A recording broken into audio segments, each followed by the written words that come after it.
Assalamualaikum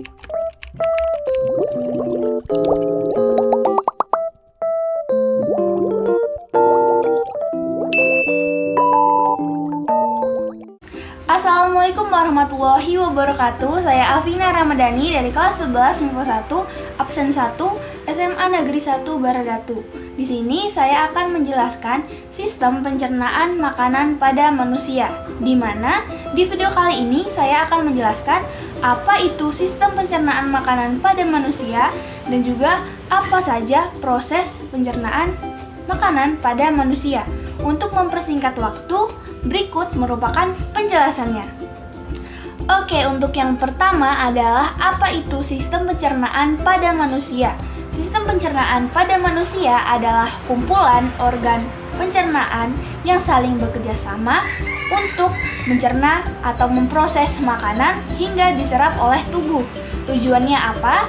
Tujuannya untuk menyederhanakan molekul-molekul kompleks menjadi molekul-molekul yang lebih sederhana. Contoh dari molekul kompleks adalah karbohidrat, lipid, dan juga protein. Ketiga molekul ini akan disederhanakan lagi agar mudah diserap oleh tubuh. Misalnya karbohidrat yang akan disederhanakan atau nantinya diserap oleh tubuh dalam bentuk monosakarida. Protein yang akan diserap oleh tubuh dalam bentuk asam amino, dan lipid yang akan diserap oleh tubuh dalam bentuk asam lemak dan gliserol. Pencernaan makanan pada manusia dibagi menjadi dua, yaitu pencernaan secara mekanis dan juga pencernaan secara kimiawi. Pencernaan secara mekanis terjadi apabila makanan dikunyah, diremas, dan dicampur tanpa melibatkan zat kimia di dalamnya. Contohnya pada saat kita mengunyah makanan. Yang kedua adalah pencernaan secara kimiawi. Kebalikan dari pencernaan mekanis, pencernaan kimiawi itu melibatkan zat kimia. Contohnya zat atau enzim amilase yang ada di mulut. Oke, selanjutnya saya akan menjelaskan proses pencernaan makanan pada manusia. Sebelumnya perlu diketahui bahwa organ utama pada sistem pencernaan pada manusia itu ada 7.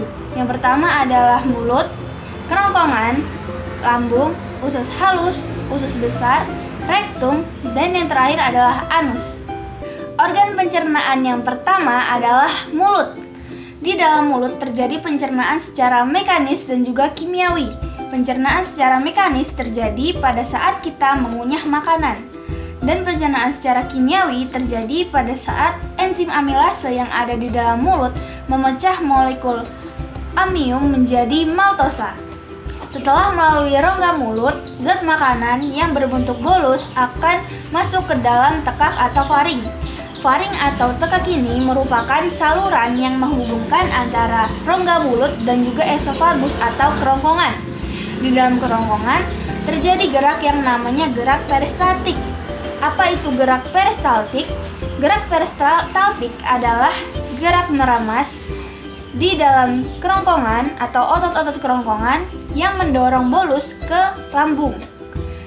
Selanjutnya, di dalam lambung ini akan terjadi pencernaan secara mekanis dan juga pencernaan secara kimiawi.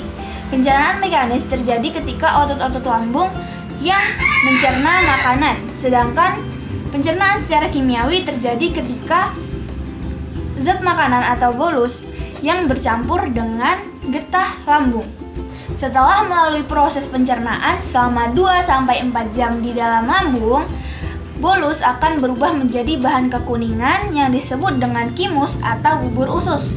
Kimus akan masuk sedikit demi sedikit ke dalam usus 12 jari, yang dimana usus 12 jari ini merupakan salah satu bagian dari usus halus, yang dimana perlu kita ketahui bahwa usus halus itu ada 3, yaitu usus 12 jari atau duodenum, usus tengah atau jejunum, dan usus penyerapan atau ileum. Balik lagi, tadi kan sudah sampai ke usus 12 jari. Selanjutnya kimus akan masuk ke dalam usus tengah atau jejunum. Jejunum merupakan bagian terakhir sebelum makanan diserap oleh tubuh. Setelah ke jejunum, kimus akan masuk ke dalam ileum atau usus penyerapan. Nah, di dalam usus penyerapan inilah kimus diserap oleh tubuh melalui visi usus halus yang akan dibawa oleh darah menuju hati, lalu diedarkan ke seluruh tubuh. Zat makanan yang tidak diserap oleh tubuh akan disalurkan lagi ke usus besar. Nah, di dalam usus besar ini akan terjadi proses pencernaan selama 1-4 hari, yang dimana nanti sisa makanannya akan diproses oleh usus besar untuk diubah menjadi feses atau tinja, yang nantinya akan dikeluarkan ke organ pencernaan yang terakhir, yaitu anus. Nah, di anus inilah ujung atau akhir dari proses pencernaan makanan pada manusia. Baik, itulah tadi pembahasan tentang sistem pencernaan makanan pada manusia beserta proses dan juga organ-organ apa saja yang ada di dalam sistem pencernaan pada manusia. Mohon maaf apabila ada kesalahan dalam penyampaian materi karena sejatinya saya masih belajar dan masih perlu banyak koreksi. Saya kira cukup. Saya akhiri. Wassalamualaikum warahmatullahi wabarakatuh.